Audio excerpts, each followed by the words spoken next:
Pues la desarrollaron en el Hotel Conquistador, en el Conference Center. Y como les digo, participaron varios países también y hicieron compromisos para hacer el cumplimiento de la Agenda del 2030.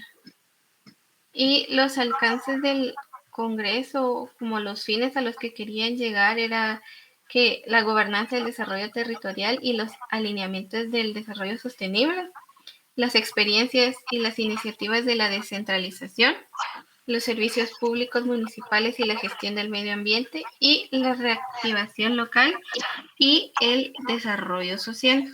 Esos fueron algunos de los temas que tocaron.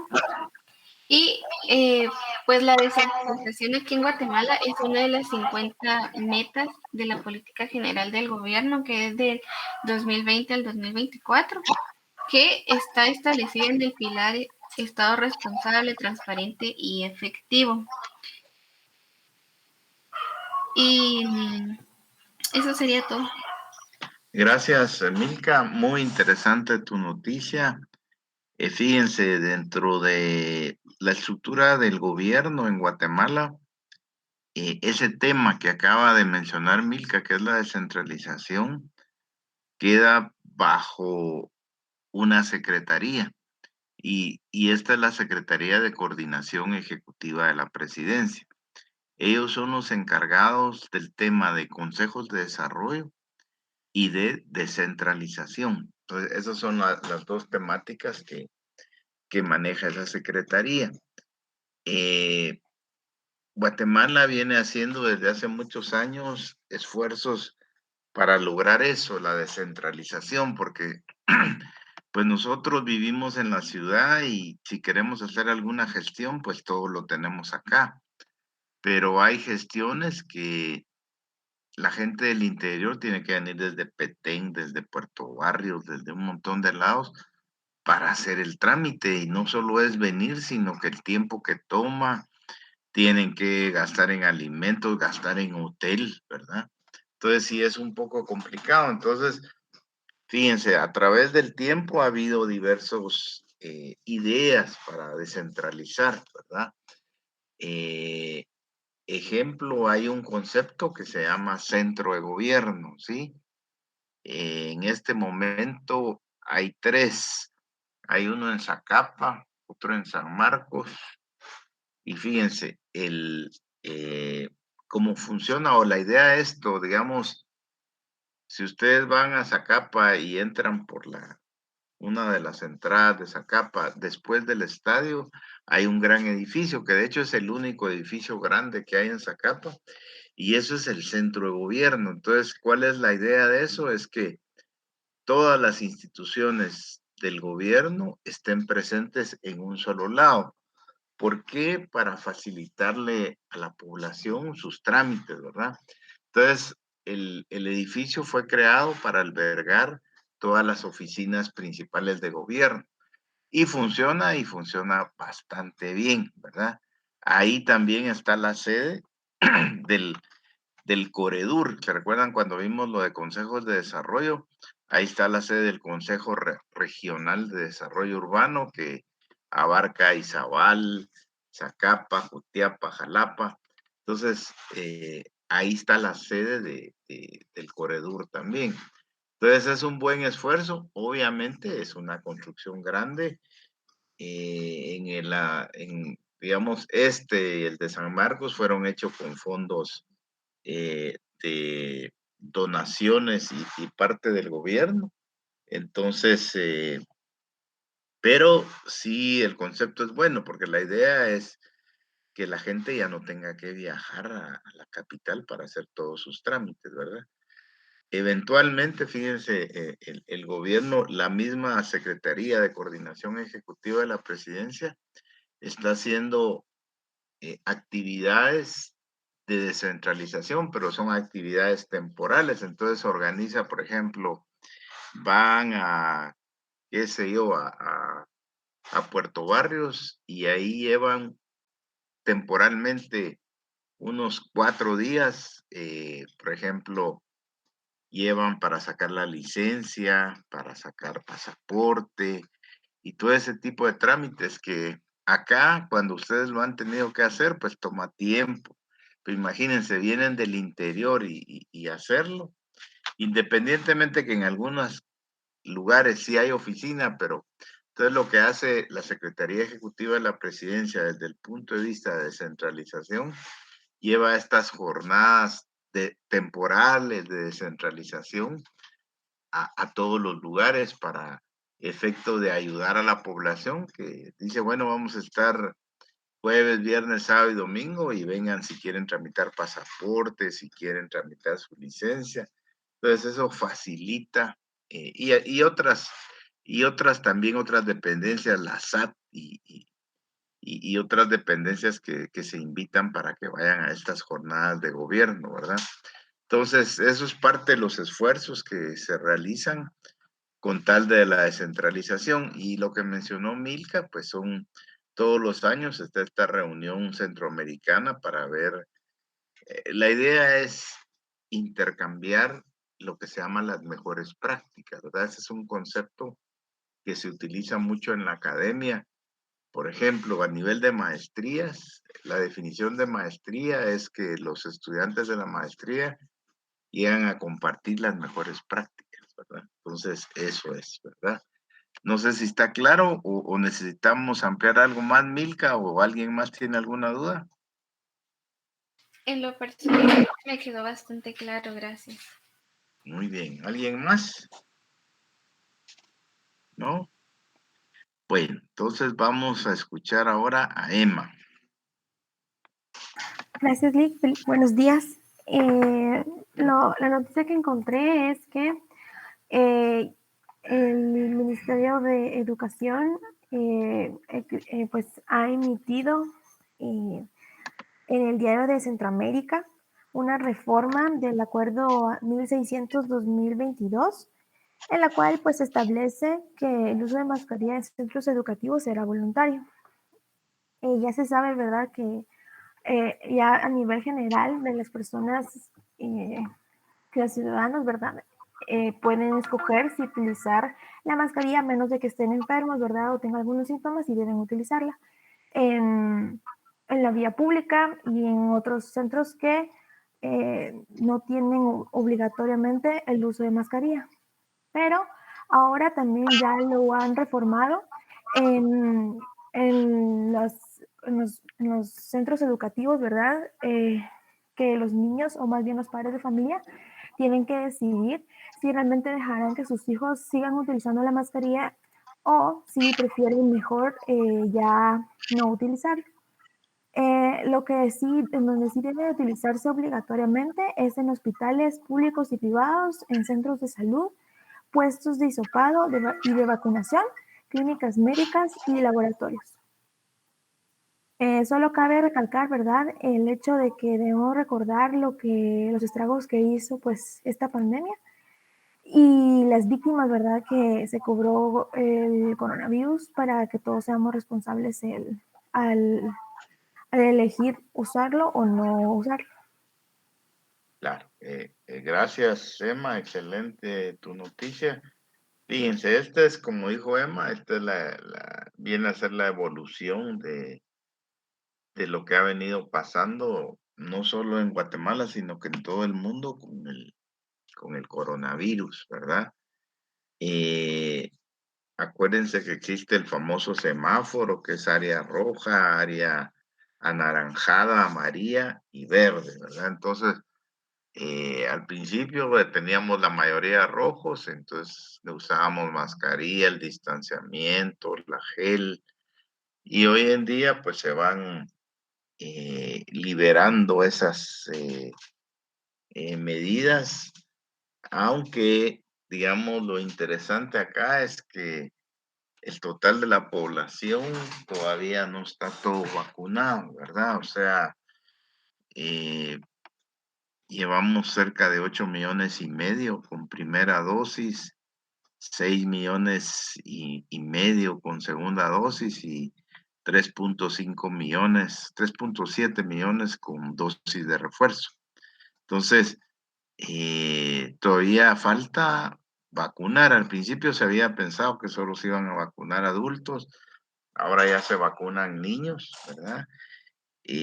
Pero si ustedes se recordarán toda esa parte, hay gente que sí se quiere vacunar y otra gente que no se quiere vacunar, por X o Y razón, ¿verdad? O sea, cada quien tiene sus argumentos y esto no solo es en Guatemala, sino que es a nivel mundial, ¿verdad?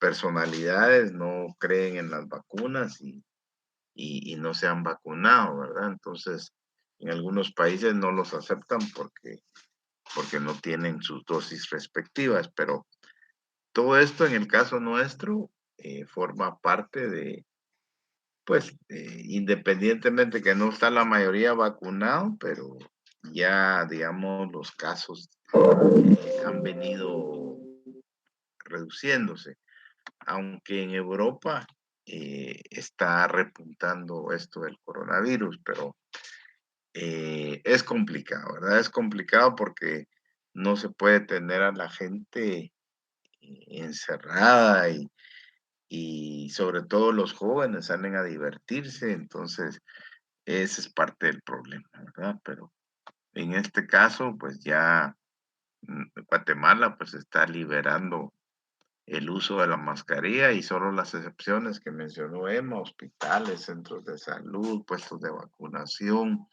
puestos de hisopado son los que tienen que llevar la mascarilla, ¿verdad?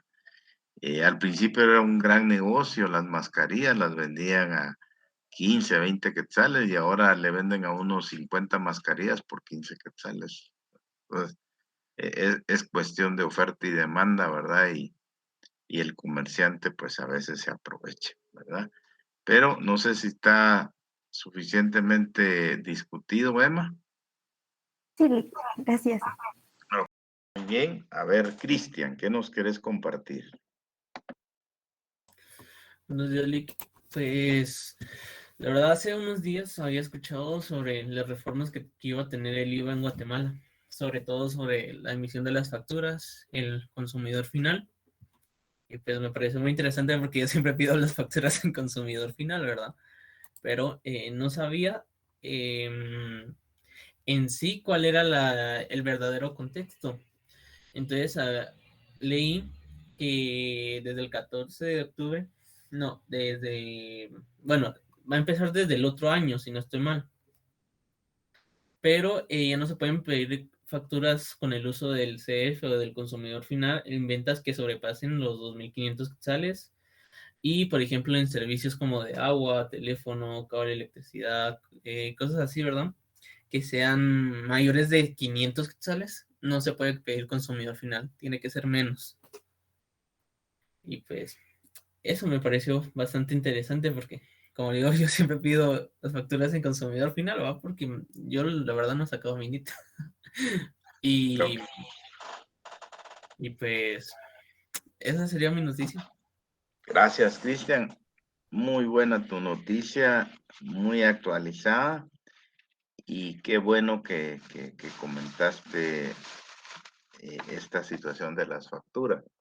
Fíjense, cada vez que compramos algo, pues nos dan una factura.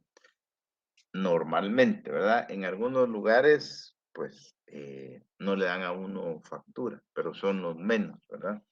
Entonces, la SAT, que es la Superintendencia de Administración Tributaria, su misión y visión es velar porque haya ingresos desde el punto de vista gobierno y, y haya esos ingresos para hacer los gastos respectivos, que son los presupuestos de casi todas las dependencias de gobierno. Entonces ellos tienen que optimizar, ¿verdad? Digamos, cómo ellos captan los ingresos, ¿verdad? Entonces, fíjense, antes ustedes iban y compraban, por ejemplo, un aparato eléctrico, un televisor, y entonces venía el comerciante y les decía, ¿con factura o sin factura? Entonces, con factura, tenía un precio X. Y sin factura tenía otro precio, obviamente menor, y la diferencia era el IVA, ¿verdad? O sea, el 12%. Entonces, mucha gente optaba por comprar diversos artículos sin factura, ¿verdad? ¿Por qué? Porque se ahorraba el 12%. Entonces, la SAT empezó a analizar y empezó a ver qué hacía para contrarrestar esto, ¿verdad? Entonces, fíjense, primero se creó una figura que se llama el crédito fiscal, ¿verdad? Y esa figura era que, digamos, yo no sé si, digamos, ahora no se establece un mínimo, o sea, unos ingresos y este está relacionado al impuesto sobre la renta. Entonces, cuando una persona termina su año fiscal, ¿verdad? Que va de enero a diciembre, tiene que presentar en enero su constancia de sus facturas que quiere deducir. Digamos, ustedes gastan, guardan sus facturas y la SAT les reconoce el 50% del valor de esas facturas acreditado a lo que tienen que pagar del impuesto sobre la renta. Por eso se llama crédito fiscal. Entonces, eso lo hizo la SAT para estimular. Primero era el 100%. Entonces, si alguien compraba un carro ya estaba hecho porque con todo el IVA que se paga, pues ya cubría. Y lo más interesante era que como se lo acreditan, en algún momento quedaban a favor.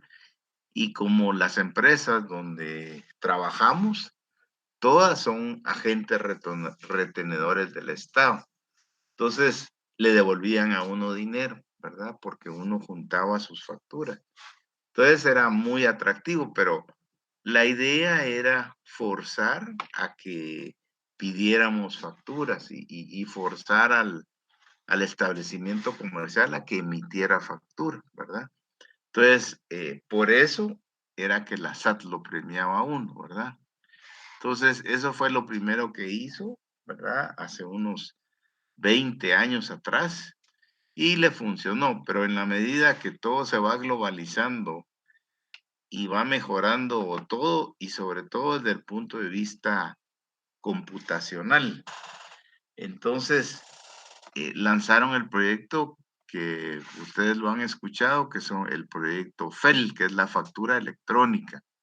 Entonces, hicieron un análisis, hicieron un estudio de qué establecimientos generaban el mayor número de facturas y establecieron que básicamente eran dos que centralizaban el mayor número de facturas.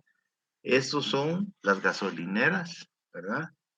Y los supermercados. Entonces, no estoy diciendo cantidad en las facturas, sino que solo número de facturas, ¿sí? Hago esa aclaración. No es cantidad en las facturas, sino que únicamente número de facturas. Entonces, el proyecto de factura electrónica comenzó hace 15 años y los primeros que buscaron fueron estos dos nichos, porque ahí ustedes han oído hablar de la regla 80-20, la regla de Pareto. ¿Han escuchado esto? ¿Han oído hablar de la regla de Pareto? Pregunto. No, Lick. ¿Sí? No, yo no. ¿Nunca han oído hablar de la regla 80-20? No, Lick. ¿No? Fíjense, gracias, Anet. La regla 80-20, que se llama la regla de Pareto, es algo que se utiliza en casi todas las profesiones, ¿verdad?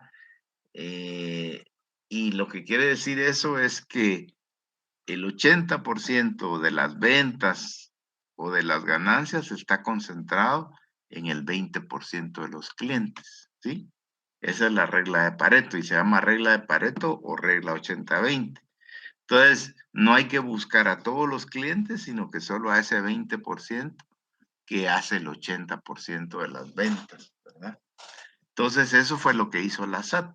Buscó quienes generaban el mayor número de facturas y eran los supermercados y las gasolineras. Entonces, por ahí empezó la factura electrónica. Por eso es que cuando uno va a echar gasolina, llegan con la maquinita y sale ahí el recibito que es la factura, ¿verdad? Entonces, empezaron con eso para no darle chance a las gasolineras de que cuando uno pedía factura, se la hacían ahí el gasolinero, pero eso se prestaba a irregularidades, ¿verdad? Facturar de más y entonces la SAT no podía controlar cuánto estaban vendiendo y cuánto le tenían que pagar a ellos de impuestos, ¿verdad? Acuérdense que la gasolina tiene dos impuestos, ¿verdad? Tiene el IDP, que es el impuesto del petróleo, y aparte tiene IVA, ¿verdad? O sea, uno está pagando del galón que echa uno para su vehículo, aproximadamente la cuarta parte son impuestos, ¿verdad? Entonces, por ahí empezó todo este proceso de facturación electrónica y poco a poco lo han venido ampliando, ¿verdad? Forzaron, digamos, a todos los proveedores del Estado a que todo lo que el Estado va a pagar tiene que ser con factura electrónica y poco a poco van cerrando todo, ¿verdad? Y esto que mencionaba Cristian es lo último, ¿verdad? Entonces, antes se permitían las facturas CF, ¿verdad? Que era consumidor final, y ahora ya no se van a permitir. Obviamente que si ustedes dicen, bueno, y si yo soy un niño y quiero ir a McDonald's y comprarme un menú de niño, ¿de dónde voy a sacar ni si soy niño, verdad? Entonces, lo que la salida que encontraron para eso es el número de la identificación, digamos, ya sea el DPI o la partida de nacimiento, porque esa es otra cosa importante que ha venido haciendo el Estado. Hoy en día, el número del DPI se viene como estandarizando. Entonces, si, digamos, si tienen X, ¿verdad? El Seguro Social, su número de carnet ya no es una numeración X que hace el X, sino que es su número de DPI. Si ustedes van a viajar y sacan su pasaporte, el pasaporte tiene el mismo número del DPI. Entonces, es la manera de ir, digamos, controlando y centralizando toda la información y también haciéndola más fácil para el usuario, ¿verdad? Porque eh, antes era el número de cédula, hoy es el número del DPI y hoy en día la mayoría de personas ya saben cuál es su número de DPI, aunque es algo largo, pero ya lo saben, pero entonces ese número es el mismo del IX, es el mismo número para cuando uno hace un pasaporte y la idea es estandarizar todos estos procesos como lo hace cualquier país del mundo, que se facilita todo el control de personas, la emisión de documentos, ¿verdad? Que en este caso sería licencia, pasaporte, y se hace de una manera pues más expedita y más controlada, porque el número base o el número del DPI es el que rige para todas las gestiones que uno hace, ¿verdad? Entonces, si se dan cuenta, es un esfuerzo conjunto de varias entidades del Estado, pero tiene que estar enfocado a una facilitación de los procesos administrativos para uno como persona individual que hace gestiones ante el Estado y que le sirve, ¿verdad? Porque el DPI le sirve para identificarse y cuando viajan también el único documento que vale es el pasaporte, ¿verdad? Pero no sé si pregunto, Cristian, o a alguno de los demás si quedó claro todo este concepto de por qué se está haciendo la factura electrónica, ¿verdad? Se está cerrando para controlar de mejor manera qué facturan las empresas y darse cuenta de que efectivamente reportan los impuestos que tienen que reportar según sus ventas, ¿verdad? No sé si está claro, Cristian, y los demás les pregunto. Sí, ¿Está claro? Muy bien, no hay gracias. pregunta. Dime, Lisa.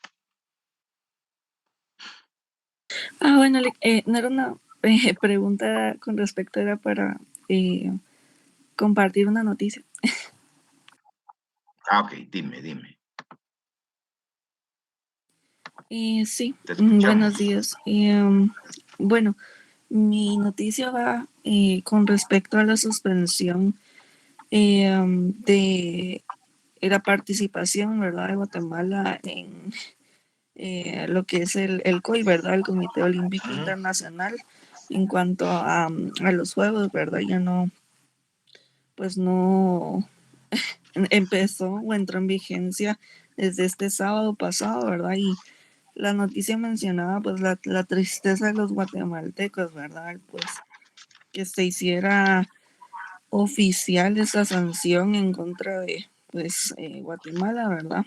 Eh, de acuerdo a la advertencia del Comité Olímpico Internacional en septiembre pasado, ¿verdad? Ya anteriormente yo les había compartido sobre esto hace unas semanas, que debido al incumplimiento de requisitos en la Carta Olímpica por la intervención estatal del gobierno guatemalteco, um, pues esto era algo prohibido por el ente internacional.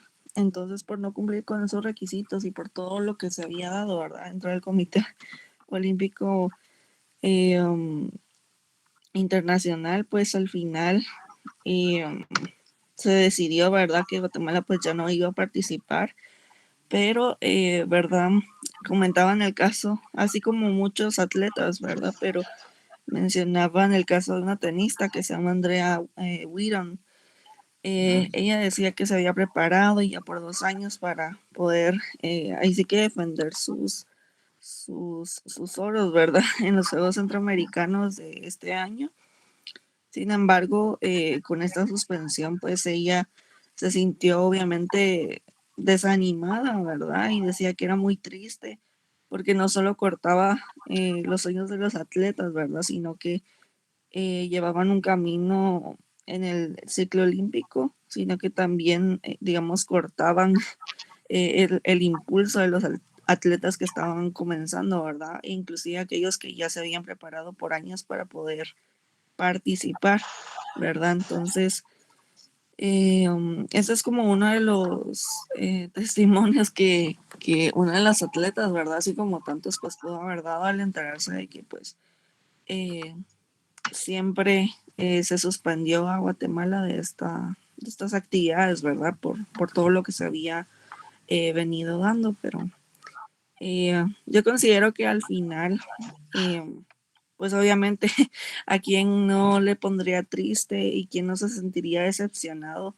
de enterarse que pues ya no puede participar en algo por lo que se había estado preparando, ¿verdad? Durante mucho tiempo y pues no sé, se nota que tal vez las personas que se mueven, ¿verdad? Dentro de todo este ámbito, más los que tienen un cargo pues específico dentro de estos tipos de instituciones, tal vez solo velan como por su, su bien, ¿verdad? Y no el bien común, ni el de los jóvenes. Entonces, pues efectivamente es triste, si me lo preguntan, y a mí no me gustaría que pues eso sucediera cuando yo me he venido preparando durante mucho tiempo para poder eh, realizar, ¿verdad? Cumplir un sueño que quiero, ¿verdad? Entonces, esa es parte de la noticia que quería compartir el Excelente. día de hoy. Gracias, Lisa. Tú ya lo habías comentado antes y qué bueno que lo mencionaste. De hecho, Karen, que hoy no está, fue la que presentó el Comité Olímpico el examen en la semana pasada. Y fíjense, aquí hay varios puntos que vale la pena que los repasemos. Ya mencionó Lisa algunos, pero uno, que hay una serie de... Guatemala participa como en 47 deportes de los que hay. Obviamente algunos no participamos, ¿verdad?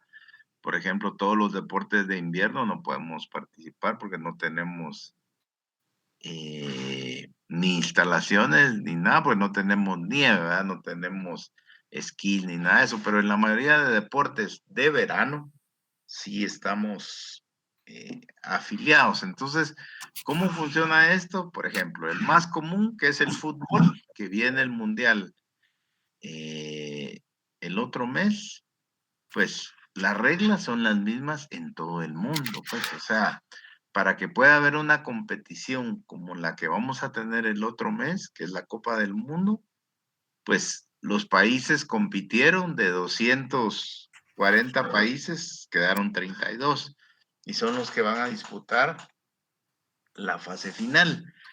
Entonces, para que puedan competir todos los países, las reglas tienen que ser las mismas, ¿verdad? O sea, la portería tiene que ser del mismo tamaño, la pelota tienen que ser igual en todos lados, el tamaño de las canchas, pues tiene un mínimo y un máximo, pero es estandarizado. Entonces, todos los deportes así son. Entonces, todos los deportes tienen un órgano rector, ¿verdad? En el caso del fútbol, es la FIFA, que es la Federación Internacional de Fútbol Asociado, y ellos son los que ponen las reglas para todo el mundo, ¿sí? Entonces, todos tienen, pero todos caen bajo lo que se llama el Comité Olímpico Internacional, ¿verdad? Entonces, el Comité Olímpico, pues vela que todos ellos tengan sus reglas y él también pone sus reglas, porque hay otro concepto que se llama el ciclo olímpico, ¿verdad? Ustedes saben que las Olimpiadas son cada 4 años, ¿verdad? Y que los atletas se preparan durante esos 4 años. Y eso es lo que a veces, lo que duele en este caso, ¿verdad? Pero parte del ciclo olímpico es que los atletas puedan competir en diversos deportes en todo el ciclo olímpico, o sea, en los 4 años. Entonces, en el caso nuestro, Guatemala empieza con los Juegos Centroamericanos, o sea, Centroamérica, y eso es año 1, ¿verdad? Entonces, esa es la primera competencia que hay a nivel regional. De ahí, año 2, hay otra competencia que se llama los Juegos de Centroamérica y el Caribe, ¿sí? Entonces ya nos expandimos un poco más, ¿sí? La tercera, en el tercer año se va a los Juegos Panamericanos, o sea, todo el continente, América, ¿verdad? Y finalmente, el cuarto año es la Olimpiada. Entonces, en todo el mundo así se compite. Entonces, nosotros, esa es nuestra estructura, pero en África es de otra forma, pero al final son los mismos 4 pasos que hace todo el mundo, ¿verdad? Entonces, todo eso lo reglamenta el Comité Olímpico Internacional y todos lo siguen para que todos puedan hacer los regionales, en el caso nuestro, Centroamérica, Caribe, Panamericano y las Olimpiadas. Entonces, se necesita que haya una reglamentación estándar, ¿verdad? Entonces, y todos los países la aceptan porque todos quieren competir, ¿verdad? Y digamos, cuando van a competir los atletas, pues todos están bajo las mismas reglas, ¿verdad? No es que alguien vaya a hacer algo diferente, sino que el que va a ganar es el que está mejor preparado y mejor dotado. Entonces, fíjense, ¿cuál es el problema que se dio acá? Que el Comité Olímpico, venían las elecciones del Comité Olímpico de Guatemala. Entonces, en el Comité Olímpico sí se permite la reelección, ¿sí? Entonces, las actuales autoridades querían reelegirse, ¿verdad? Ya lo habían hecho antes, ya llevaban 8 años dirigiendo el deporte de Guatemala. Y obviamente es sentido común, ¿verdad? Si reeligen a alguien es porque debe estar haciendo un buen trabajo, correcto. Y quien elige, o sea, los electores son las federaciones de cada deporte, o sea, esas 46 que les decía, son los que eligen a sus autoridades, tanto de Comité Olímpico Ese fue el tema de Karen, bienvenida, estaba hablando de ti, que presentaste ese tema, y, y de CDAG, que fue el tema que presentó Milka la semana pasada. Entonces, el voto o sea, las elecciones se deciden por los presidentes de esas federaciones, ¿verdad? Entonces, aparte hay un organismo que se llama el Tribunal del Deporte Federado, y ellos son como lo que vimos también hace 15 días, es el Tribunal Supremo Electoral de las elecciones del deporte. Entonces, ellos no admitieron a que el presidente que se quería reelegir se volviera a reelegir. Entonces, al final solo hubo una planilla y ganó la planilla contraria. Entonces, obviamente los que perdieron, que eran los que estaban en el poder, apelaron y fueron al Comité Olímpico, y el Comité Olímpico dijo: señores, ustedes tienen que seguir la reglamentación a nivel mundial, no pueden estar decidiendo situaciones por ustedes mismos.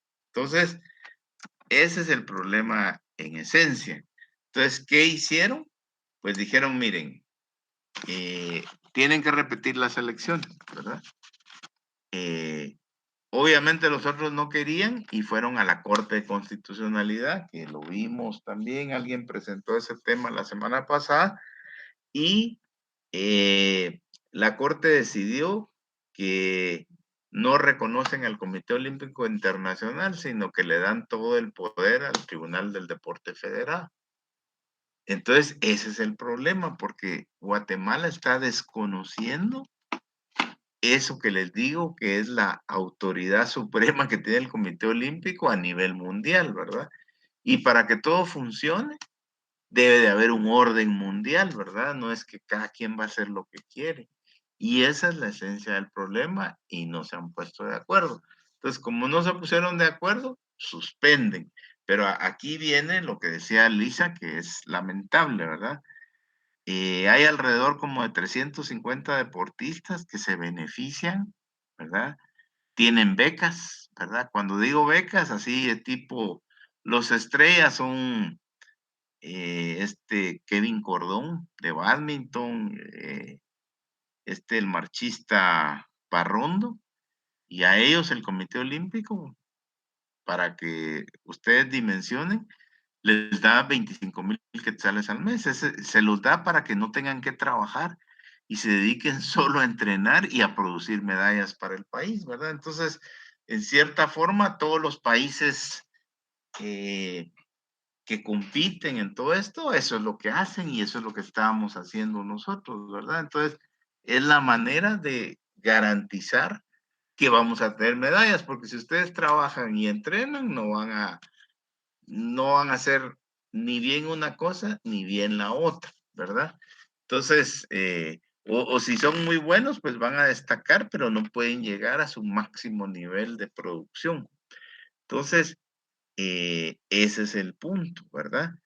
Y pues también vimos en clase que la Constitución de la República asigna fondos para el deporte y es uno de los dos países en Latinoamérica, solo Guatemala y Bolivia, que tienen fondos de gobierno para el deporte, ¿verdad? Entonces, el 3% del presupuesto de ingresos y egresos de la nación son para el deporte. Y eso se divide en tres. 1,5 es para la CDAG, para el mantenimiento de todas esas federaciones y asociaciones deportivas, y el mantenimiento de las instalaciones, le hace el estadio, el domo, los diamantes, todo eso, la CDAG es la encargada. Entonces queda otro 1,5, y ese 1,5 se divide en dos. 0.75 es para el Comité Olímpico y el otro 0.75 es para el deporte escolar, ¿verdad? Entonces, el presupuesto del Comité Olímpico es el 0.75, el presupuesto de ingresos y egresos de la nación. Eso, en términos reales, son cerca de 180 millones de quetzales. Entonces, de ese dinero es que se dan las becas para que la gente, estos se llaman deportistas de alto rendimiento y que produzcan medallas para Guatemala. Es la única forma que lo podemos hacer. Y Guatemala, dada nuestra idiosincrasia y sobre todo dado nuestra condición física, no tenemos los cuerpos de los europeos ni de los americanos. Entonces, nuestras posibilidades de ganar medallas en deportes de conjunto son muy pocas porque la condición física prevalece. Entonces no vamos a ganar en fútbol, ni en voleibol, ni en básquetbol porque van a ser más altos y más fuertes que nosotros. Pero donde sí podemos ganar son en los deportes individuales, que es donde nos da medallas Kevin Cordón en bádminton, Barrondo en marcha, o sea, todo lo que es individual, ahí sí tenemos mucha posibilidad porque depende ya única y exclusivamente del deportista, ¿verdad? Entonces, ese es el problema, que no estamos siguiendo las reglas que dice el Comité Olímpico. Entonces, y el Comité Olímpico también le da dinero a Guatemala para que dé becas y sobre todo para que contrate entrenadores extranjeros. En este caso van a ser cerca de 300 deportistas afectados y 600 entrenadores. Entonces, pues que tenemos entrenadores cubanos, americanos, tenemos entrenadores de todos lados que trabajan con los atletas y ellos hacen que produzcan y que le den medallas al país, ¿verdad? Entonces, en los Juegos, esto que les decía al principio del ciclo olímpico, se compite, o sea, los países compiten para ver quién gana más medallas y ese es su orgullo, ¿verdad? Por ejemplo, a nivel de Juegos Centroamericanos, Guatemala es fuerte y gana a nivel de todo el medallero.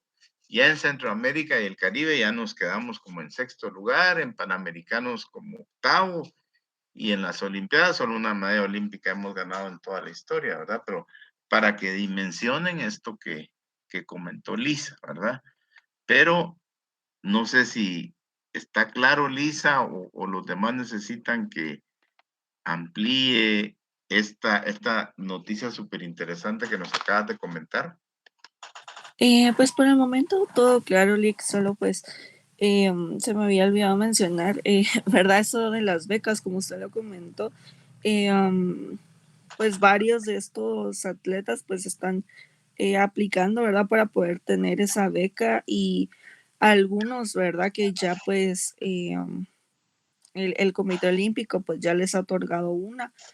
Pero menciona también el caso de este corredor de 500 metros planos que se llama Mario Pacay y dice que él pensaba que los Juegos Centroamericanos iban a ser como la puerta para poder permanecer en el programa de retención de talentos del COI, ¿verdad? Y así Claro. pues él poder seguir costeando su preparación, pero como al final este programa pues iba a quedar congelado y alrededor también de 322 atletas pues de alto nivel, incluidos la chica que les mencioné, ¿verdad? Wiran y pues él, dicen que podrían perder ese incentivo económico mensual que pues se les iba a dar, ¿verdad? De parte del COI. Además de que también esto afecta no solo a los atletas, sino a los entrenadores y a los técnicos, ¿verdad? Porque al final, si se congela el programa, pues ellos también no reciben sus salarios. Entonces, al final, pues impacta a muchas personas, ¿verdad? Y ellos pues realmente no se dan cuenta de todo el daño colateral que está causando, ¿verdad? Así es, excelente tu comentario. Y yo olvidé comentar algo más también. Como les decía, todos esto, el ciclo olímpico es que cada 4 años hay una actividad. Los centroamericanos son cada 4 años, los centroamericanos y el Caribe cada 4 años, los panamericanos cada 4 años y las olimpiadas cada 4 años, pero hacen 1, 2, 3, 4 y siempre tienen competencias que hacer. Los Juegos Centroamericanos iban a ser en estos días precisamente y la sede, la verdad es que organizar esto cuesta plata, ¿verdad? Entonces hay que dar pues las habitaciones a todos los deportistas que vienen, la alimentación, el transporte, eso es lo que hace el país sede. Entonces, la solución que han encontrado últimamente es que 2 países lo hacen. Entonces, Guatemala y Costa Rica eran los países designados. Costa Rica iba a hacer unos deportes y Guatemala otros. Entonces, por este asunto nos suspendieron también y de paso suspendieron todos los juegos porque obviamente Costa Rica no puede hacer todo, ¿verdad? Y si se había acordado que iban a ser 2 países era para distribuir el costo, ¿verdad? Pero no va a ser así. Entonces, esa competencia ya no la tienen ahorita a fin de año y en teoría se está pasando para el próximo año. Entonces juntarían centroamericanos y centroamericanos del Caribe. Pero si Guatemala logra arreglar el asunto, pero se dan cuenta, es bien serio, bien delicado y como bien dice Lisa, es en perjuicio de todos los atletas y los entrenadores, ¿verdad? Y pues obviamente que el deporte es sano y por eso constitucionalmente hay fondos para el mismo, ¿verdad? Pero aquí están prevaleciendo otro tipo de intereses, ¿verdad? Lamentablemente nos está pensando en los deportistas, ¿verdad? O sea, muchas gracias, Lisa, muy interesante tu noticia y pues creo que, y vino a complementar lo de que presentó Karen la semana pasada del Comité Olímpico y Milka de la CDAG. Excelente. Muy bien, vamos a continuar. Si no hay más preguntas, a ver, Sergio, ¿qué nos querés comentar?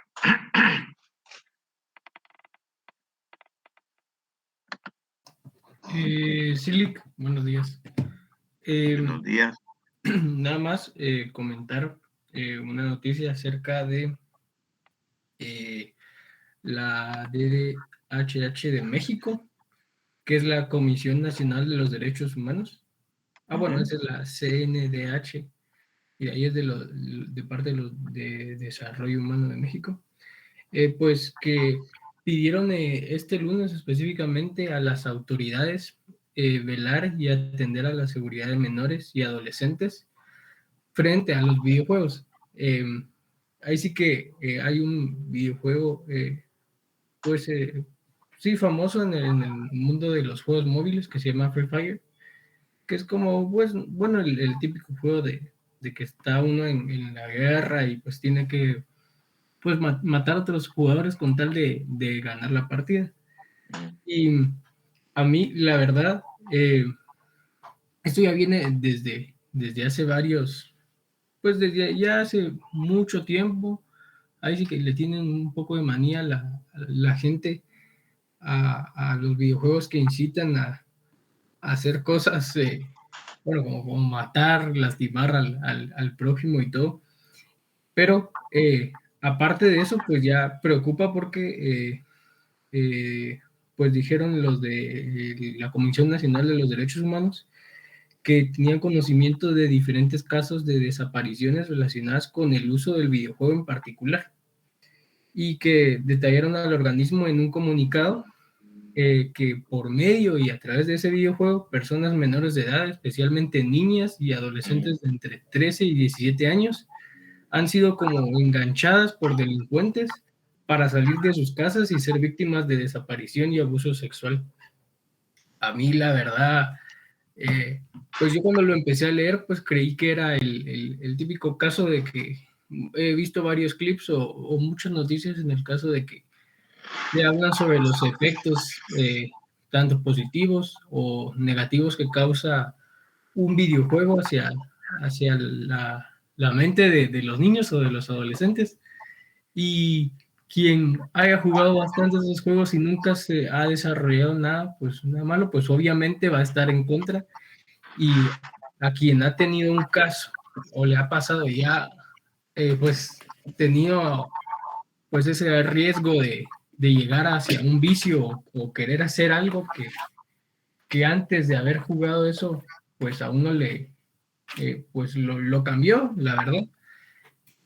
Pues yo creí que iba a ser en ese caso, pero cuando pues me puse a leer detenidamente, pues dije yo, pues ahí así que es preocupante y pues espero yo que logren solucionar, en este caso, la Comisión Nacional de los Derechos Humanos conforme a esas desapariciones, porque ya no es solo pues parte de que los niños descargan eso por diversión y ahora pues ahora lo utilizan como para convencer a los niños de formar parte A y al final pues resultan en un mal,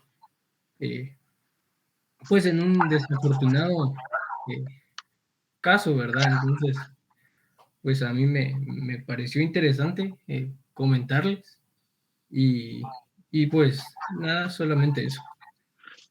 Totalmente, gracias. Muy interesante la noticia que estás comentando, porque fíjense, digamos, todo lo que es la plataforma de Internet, por ejemplo, eh, los que están conmigo en la siguiente clase de ética profesional, marcas y patentes, ahí vimos que el que inventó el Internet no quiso, o sea, sí registró su nombre para que le dieran el crédito por inventor, pero él no pidió nada de dinero por la invención de la web, ¿verdad?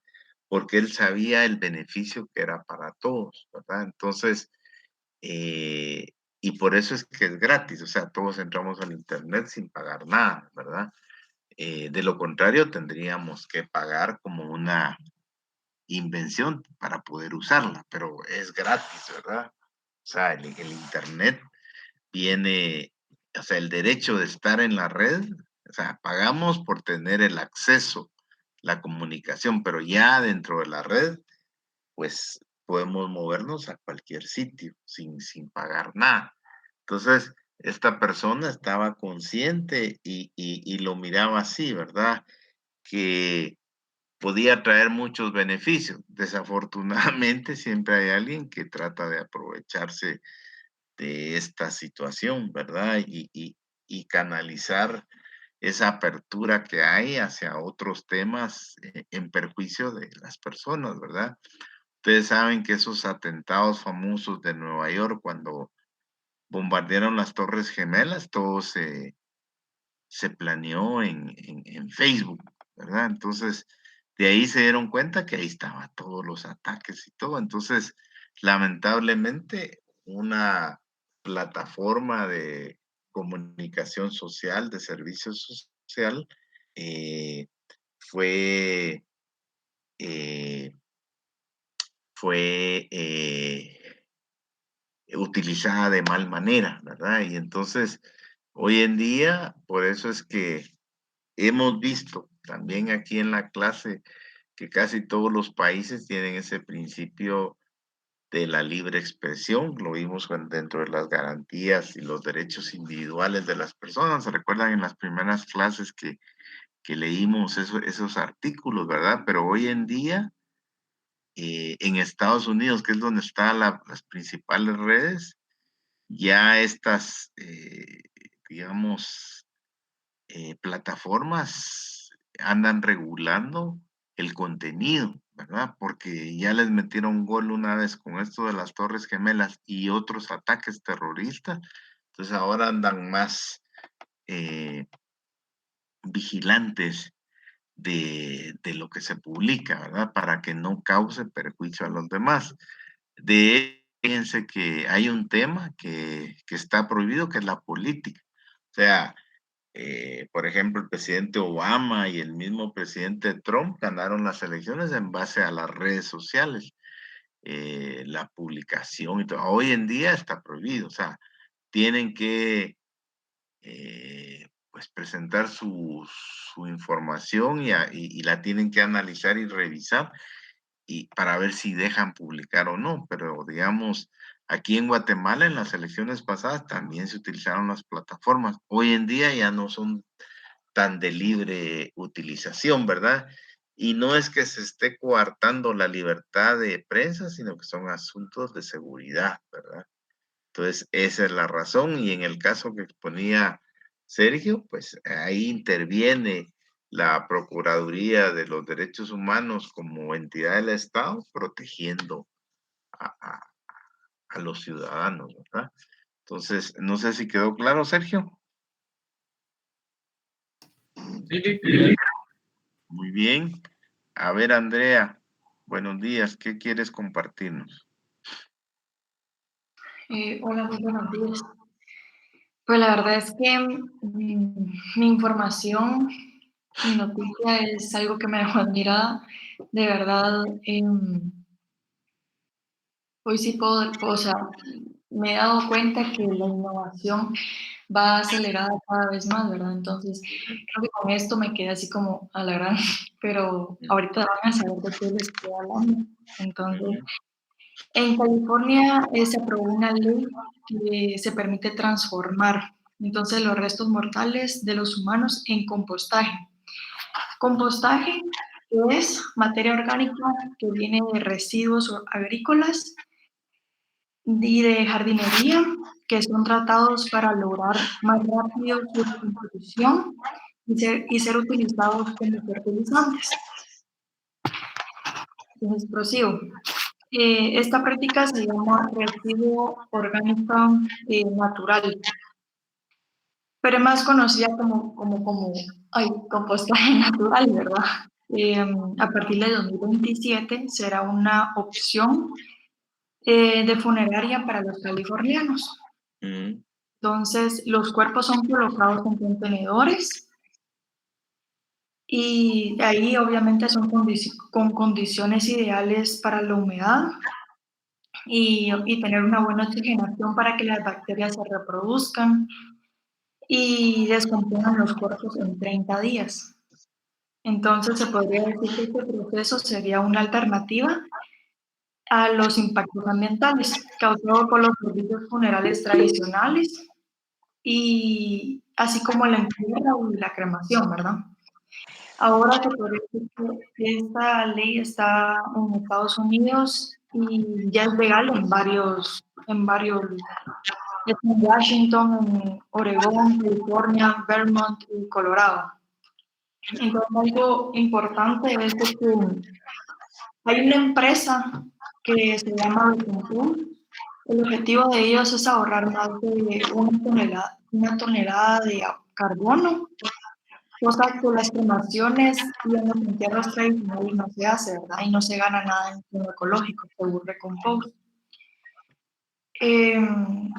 Y Katrina Spade es la directora ejecutiva y fundadora de Recompose y dice que, bueno, yo me puse a investigar que hasta la fecha del 17 de febrero del 2022 hay más de 15,000 personas que quieren que suceda eso, ¿verdad? Y hasta están suscritas para que eso suceda. Entonces, algo importante es de que lo que hacen con esto es de que se ocupa como abono y mucha gente lo toma para sembrar un árbol especial, o sea, un árbol con algo de su ser querido, ¿verdad? Entonces, se podría decir que en Brasil, esto es un proceso que consiste en colocar el difunto en una caja de acero rellena de material biodegradable y se rellena con madera o con flores y entre 30 días el cuerpo se descompone en tierra y se podría decir que los restos se devuelven a los familiares para que lo depositen donde consideren. Entonces ahí es donde ellos vienen y lo ponen en su jardín y hacen un árbol o lo que sea, ¿verdad? Pero esta ley es la que acaban de hacer y como les dije, ya están en varios países. Y como había dicho anteriormente, la innovación va muy acelerada y va en país, quiero o no, más de algún día podríamos llegar a una de estas leyes, ¿verdad? Que claro está que no es obligatorio ni nada, pues, pero siempre la innovación está hacia lo ecológico, ¿verdad? Entonces, pues esa era mi noticia, licenciado. Gracias, Andrea. Muy interesante y como tú dices, los avances son en todas las áreas, ¿verdad? No hay, ¿verdad?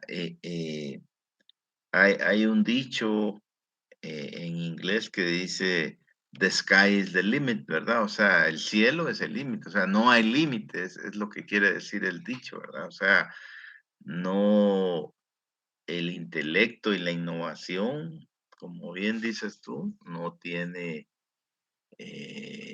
freno si es enfocada en el bienestar de los demás, está bien, ¿verdad? Ahora, si es enfocada en otras cosas, pues no está buena, ¿verdad? Estaba leyendo una noticia de que estos ataques a Kiev en Ucrania y lo que pasó después de que volaron el puente es una serie de drones iraníes que van y son drones kamikazes, ¿verdad? Entonces van y como vuelan tan bajo no los pueden detectar y prácticamente tienen un radio de 2000 kilómetros. Entonces los mandan y se estrellan contra lo que lo apuntaron y va a destruir eso, ¿verdad? Entonces es un invento que lamentablemente trae muchas muertes, ¿verdad? La bomba atómica que la inventó Albert Einstein, él se lamentó de haber hecho ese invento, ¿verdad? Porque, acuérdense, la Segunda Guerra Mundial terminó con el lanzamiento de la bomba atómica en Hiroshima y Nagasaki en Japón, entonces, pues se perdieron 200,000 vidas. Entonces, Einstein lamentaba que pues su inteligencia y su intelecto haya sido utilizada para matar tanta gente, ¿verdad? Obviamente terminó el conflicto, pero pues como inventores también tienen conciencia, ¿verdad? Pero así es, ¿verdad? Y como dice Andrea, es la innovación y siempre y cuando esté enfocada en buenos fines, pues, Disculpe, no la escuché bien. no, que la innovación está bien siempre y cuando sea enfocada en cosas positivas, ¿verdad? Y no como este ejemplo de los drones kamikazes que les decía yo que está usando Rusia ahora contra Kiev y las ciudades ucranianas, ¿verdad? Entonces, Sí, así es, efectivamente. Creo que esto es algo que de una u otra manera, pues es algo para bien, ¿verdad? Porque, bueno, ahí es de opción de cada quien, pero al final se podría decir que eh, todo lo hacen como abono, entonces uno lo podría tener donde sea y todo, pero ya viéndolo en el ámbito cristiano, o sea, ahí se deshace todo, pues, entonces ya en el ámbito cristiano es, o sea, uno no puede cremarse, uno no puede realizar esto porque al final, eh, o sea, cuando suena el shofar, se puede decir, los muertos se van a levantar. claro, Entonces, hay varios ámbitos, entonces como que, bueno, esto me dejó completamente admirada porque está bien, bien puesto con innovación hacia lo ecológico, ¿verdad? Entonces, algo que está ahorita dando punto. Entonces, claro. Muchas gracias, Andrea. Muy bien. Vamos ahora a darle la última intervención a Daniela, a ver qué quieres compartirnos, Daniela. Sí, buenos días, licenciado. Yo la noticia que traigo hoy, no sé si ya la mencionaron, pero habla después de las amenazas que se recibió en el gobierno después de los exmilitares, luego 99 diputados votaron a favor en iniciativa para exmilitares, ¿verdad? Entonces dice que el pasado miércoles 12 de octubre el Congreso de la República aprobó con 99 votos a favor la iniciativa 673, Ley Temporal de Desarrollo Integral, que dispone de beneficiar a cerca de 90,000 veteranos con pago de 36,000 quetzales cada uno, pese que a momentos antes de un grupo de estos amenazó, y es que ellos empezaron a tomar ya medidas más drásticas, los exmilitares, por ejemplo, incendiar el vehículo en un parqueo del Congreso, y pues, y el Congreso cedió a la presión, entonces a partir de las amenazas que recibieron. Y esa sería mi noticia. Gracias, Daniela. Fíjense, esto lo habíamos comentado antes, pero al final hicieron algo, obviamente, ¿verdad? Fíjense. Es que parte del problema es que no está claro cuántos son, ¿verdad? Eso es parte la problemática, ¿verdad? Ahorita mencionó, permítanme un segundo, permítanme un segundo.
Bueno, disculpen la interrupción, pero es que tengo a mi papá en el hospital.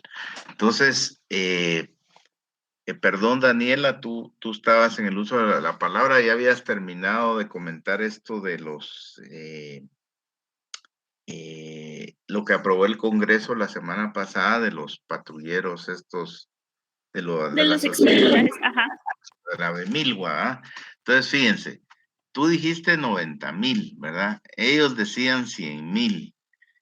Y fíjense, 90,000 y les aprobaron 36,000 quetzales por persona. Entonces, si ustedes multiplican 90,000 por 36,000, son 3,240 millones de quetzales, ¿sí?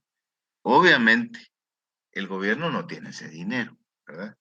Entonces, el Congreso lo aprueba y le está dando la instrucción a Finanzas de que de alguna manera lo planifique, ¿verdad?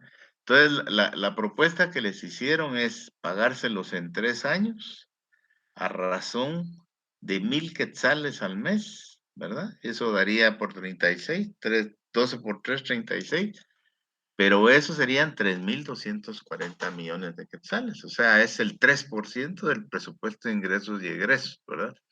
Es el equivalente a todo lo que está aprobado para el deporte, es 3 veces lo que gastamos en las vacunas del COVID, ¿verdad? Pero ahora resulta que ellos dicen que dentro de Abemilgua dice que se vendieron por haber aceptado eso porque ellos querían 100,000, imagínense, 100,000, estamos hablando de fácil, 8,000 millones de quetzales, o sea, es una cantidad de dinero escandalosa que, miren, el gobierno no es un barril sin fondo, sino que el gobierno se mantiene de los impuestos que nos cobra a todos, ¿verdad? Esa es su fuente de ingresos y como no le alcanza, se endeuda y emite bonos y los bonos los venden y los colocan, pero hay que pagarlos en 10 años. Entonces, eh, la gente tiene la costumbre, o sea, los sindicatos, y en esto Abemilgo es solo de pedir, pero no es así como funciona, ¿verdad? Al final el gobierno es como cualquier empresa, ¿verdad? Yo no, digamos, si soy el dueño de una empresa y llegan los empleados y me dicen, mire, nosotros no queremos salario, si hay un grupo que tiene salario mínimo y me dicen, mire, yo quiero que me duplique el sueldo, que por lo menos me pague 6,000, no es así como funciona, ¿verdad? y yo sé que le va bien y yo exijo que me pague, pero no es así como funciona el mundo, ¿verdad? Sino que todo es presupuesto, todo es planificación, ¿verdad? Entonces sí fue aprobado, ¿verdad? Pero a razón de 36,000 quetzales por patrullero, siempre y cuando lo avale el Ministerio de la Defensa, o sea, que efectivamente eran patrulleros en ese. Pues estamos hablando de cuando era el conflicto y la firma de la paz ya tiene más de 35 años que se firmó. De hecho, algunos de ellos ya se han muerto, ¿verdad? Entonces, están abriendo también el derecho para que los familiares directos puedan pedir eso por su pariente, ¿verdad? Pero obviamente hay algunos a favor y otros en contra, ¿verdad? Entonces, como les mencioné anteriormente, solo este era el momento de hacer lo que había que hacer, porque de lo contrario ya no se hace, ¿me entienden? Y ya no se hace eh, porque ya no, este es el momento de aprobación del presupuesto del otro año, ¿verdad? Entonces, se tiene que aprobar. La última sesión del Congreso va a ser el 30 de noviembre. Y ahorita están analizando todas las solicitudes de todas las entidades de gobierno. Entonces, si no se aprueba ahorita, ya se pierde la oportunidad y quedaría hasta el otro año, ¿verdad? Entonces, eso es lo delicado y eso es lo complicado, ¿verdad? No sé si queda claro, Daniela. Sí, Lick, muchas gracias. Bueno, muy bien. Entonces vamos a continuar. En este momento son las 9:51. Vamos a hacer un pequeño break para que descansen un poco y les voy a pedir ahí en la plataforma. Yo bajé, o sea, ya hay una carpeta que se llama Órganos de Defensa de la Constitución. Ya habíamos visto eh, el Tribunal Supremo Electoral y ahora el tema de hoy es la Procuraduría de los Derechos Humanos. Entonces les voy a pedir que lo lean, o sea, es entrar al sitio de la PDH, o sea, la Procuraduría de los Derechos Humanos, y son las 9:52. Les voy a dar media hora, unos 10 minutos de break y unos 20 minutos para que descansen y para que revisen esto del PDH y a las 10:20 retomamos y discutimos lo de la Procuraduría de los Derechos Humanos, ¿verdad? Entonces, ¿está clara la instrucción?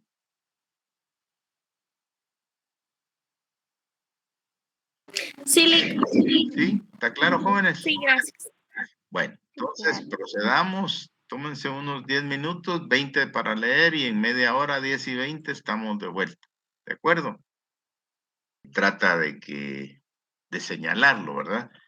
Hay algo importante que es que las decisiones y resoluciones que toma la Procuraduría no son vinculantes, ¿verdad?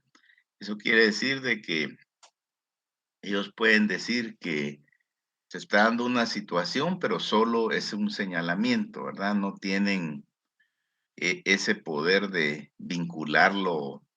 Por ejemplo, eh, hay una defensoría socioambiental, ¿verdad? Entonces, que es parte de la Constitución y, o sea, denuncian todo, ¿verdad? Y están defendiéndolo. Sí, Daniela, dime. Sí, algo que me pareció interesante fue que hay una defensoría para las personas consumidoras y usuarias, pero no, sigo sin entender mucho, algo como qué es lo que hacen en realidad ellos. Entonces, no sé si usted me lo podría como que ampliar. Excelente. Fíjense, ellos velan para que no haya abuso, digamos, de parte de los comerciantes. Ustedes saben que existe la DIACO, que es la Dirección de Atención al Consumidor. Es una dependencia del Ministerio de Economía. Son todos esos libros que encuentra uno en todos los establecimientos donde uno puede escribir y decir la queja que uno quiera, ¿sí? Entonces esa es la DIACO, pero ellos están además de la DIACO. Y entonces ellos van a tratar de que, por ejemplo, si es una situación emergente, no se aproveche el comerciante y quiera subir de precios, que a veces pasa eso cuando hay escasez, ¿verdad? Fíjense, por ejemplo, ahorita a fin de mes viene que toda la gente empiece a hacer el fiambre. No sé si a ustedes les gusta comer fiambre, pero toda la verdura va a subir de precio. Pero va a subir de precio porque ese va a ser el plato durante 2 días de la mayoría de los guatemaltecos.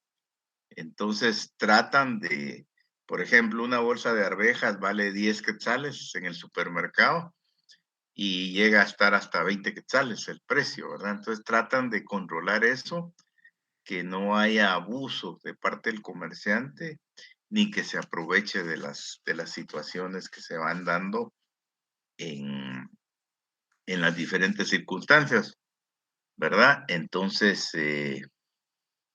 eso es importante en el sentido de que se cobre lo que es justo, pero no que se cobre de más ni que se aproveche y como la gente tiene necesidad que tome ventaja de eso, ¿verdad?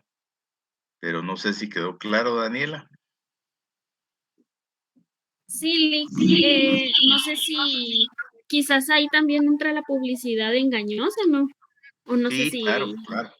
Ah, ya. Sí, eso es algo también que tratan de velar y digamos, si la gente lo denuncia, ellos hacen la investigación de oficio y señalan, ¿verdad?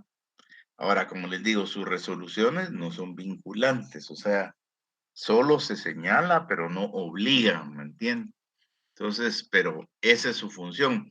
Y otra cosa que es interesante es que esta figura existe en todo el mundo, ¿verdad?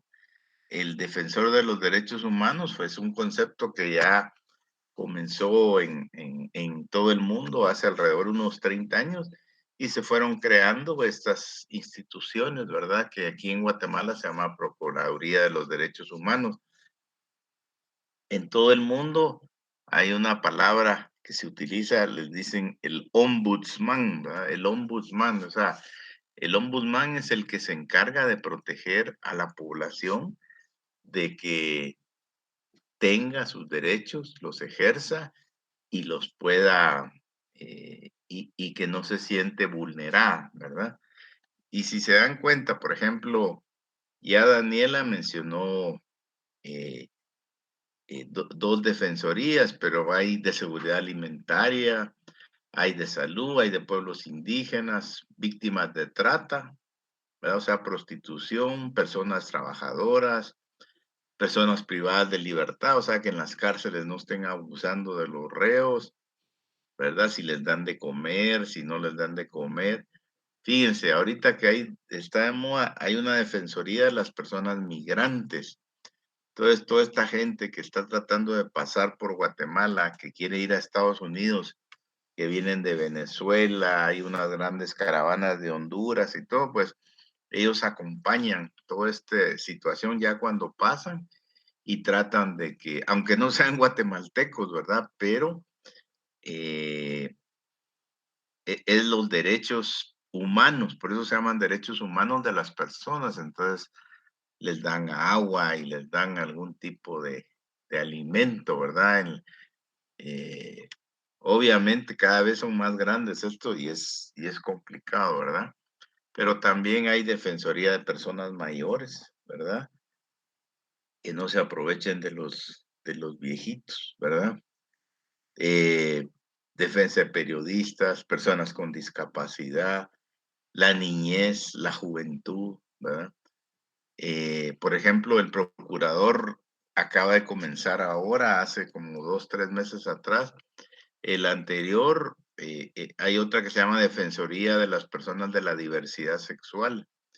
Entonces, en esta marcha del orgullo gay que se hace en todo el mundo y aquí en Guatemala también, pues el procurador de los derechos humanos iba acompañando esa marcha, ¿verdad?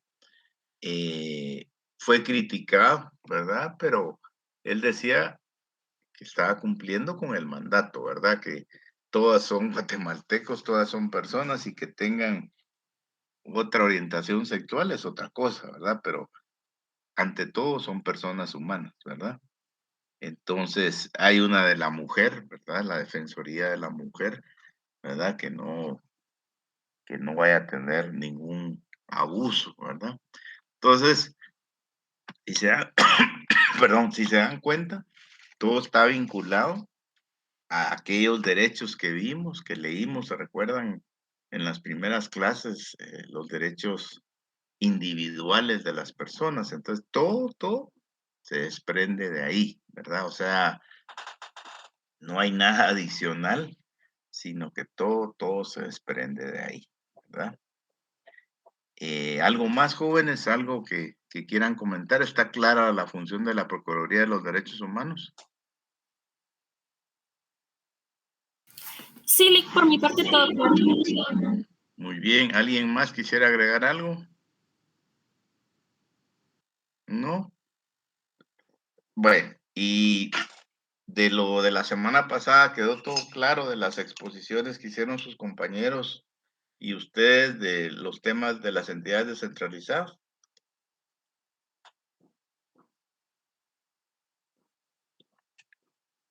¿Quedó claro la función de cada una o hay alguna duda? No le quedó. Todo claro. Perfecto.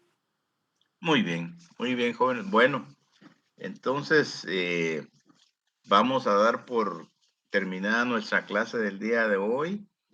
La otra semana vamos a seguir con otro organismo de defensa de la Constitución.